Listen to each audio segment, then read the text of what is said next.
Okay, I'm going to do a real quick video showing you the various machine screws you're going to need to mount all this stuff. I've already mounted this transformer in here. This is a larger one, probably not the one you're using, and I did not use the brackets on this. I actually drilled holes in the cabinet to go all the way through and screwed it in from the back. There were 4 mounting holes in the back of the 500-watt transformer unit. You probably have the 350-watt unit, and in that case, you're going to want to use the M48 screws to mount the brackets onto your transformer. These slots right here, they simply go on like this. The slots go in, and you screw in the M4-8 screw into the side of the transformer.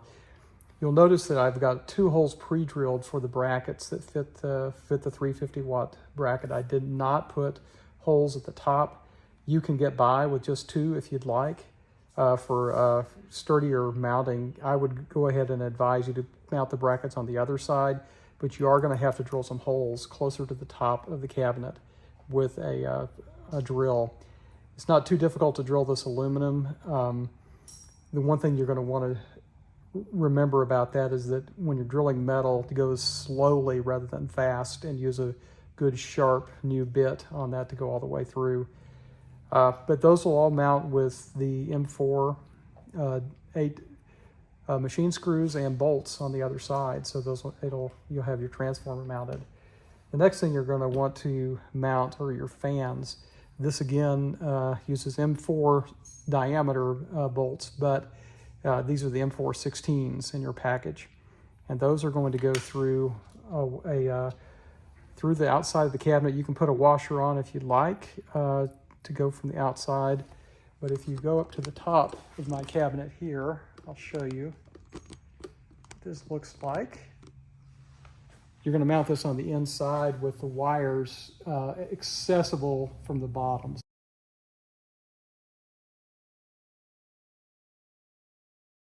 So in this case, I'm going to go ahead and put this through. You're not going to have a lot of room for an additional bolt on this, or nut rather, but you just hold it in, and once you get the first one in, the rest, it goes fairly easily.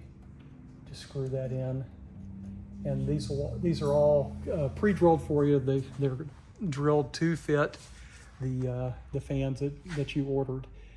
Going to go ahead and mount all 3 of these across like you normally would. Also, assuming you've mounted the or have wired your input module and all that stuff ahead of time, you're going to have to take this apart to put it back into your box. So I'm going to go ahead and take out this one part of my 3-pole splice here, which frees up this, and then also do it for the load side. Take off the protective cover that I had earlier from that earlier demo and undo that one. Pull it out. And again, this one's going to mount with the M412 length screws. You can mount it either way you'd like, with a switch on the top or the bottom.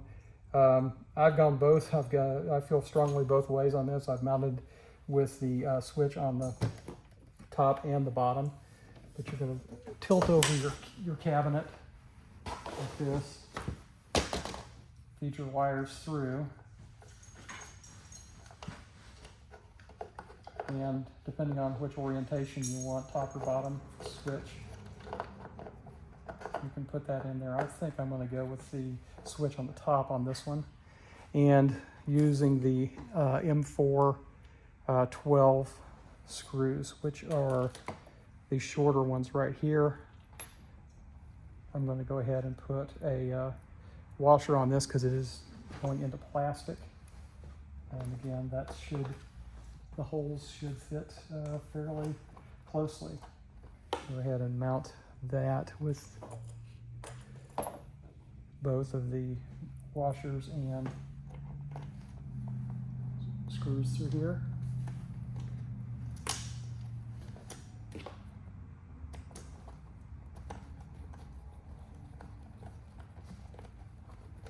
Tight fit that it'll go through. And may have mismeasured this slightly because it looks like it's slightly canted, but it'll be nice and sturdy. And then take your nuts on the back side of this.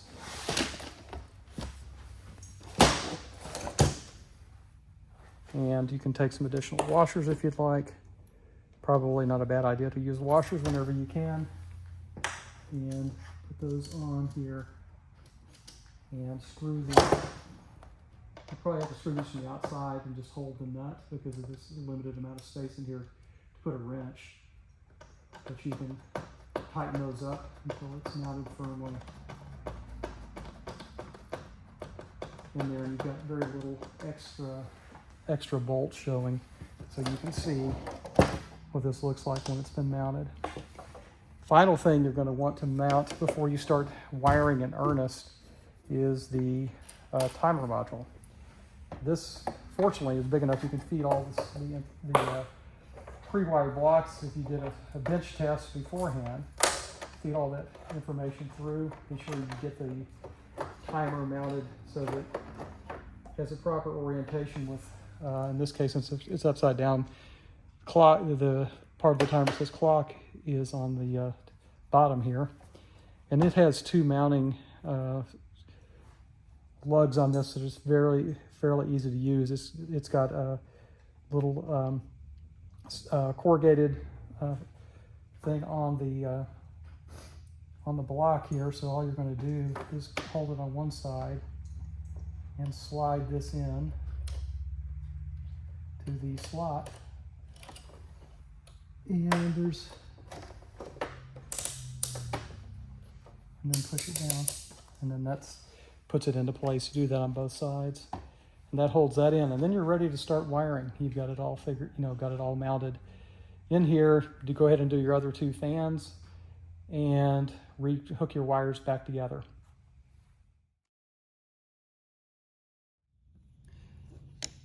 One of the things I forgot to mention with the strips, when you are going to put those into the strip connectors, you're going to want to take off just a tiny bit of the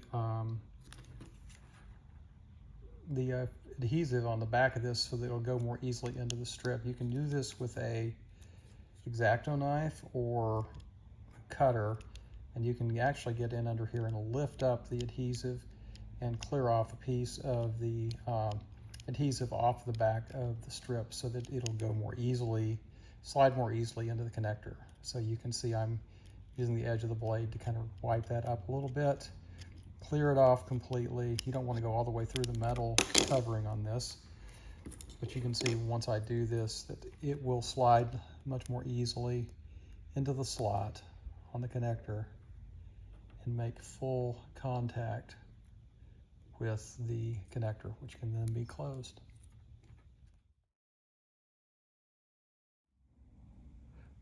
Another useful tool when you're actually putting the strips in the light box is a jig or template to get parallel spacing between all of your light strips. I've got a piece of cardboard that I cut on a paper cutter to 3/8 of an inch. It's just about 10 millimeters. And I found this will give you the desired close to 11 millimeter spacing. And you need to make sure your first strip is lined up completely square with the back of your box.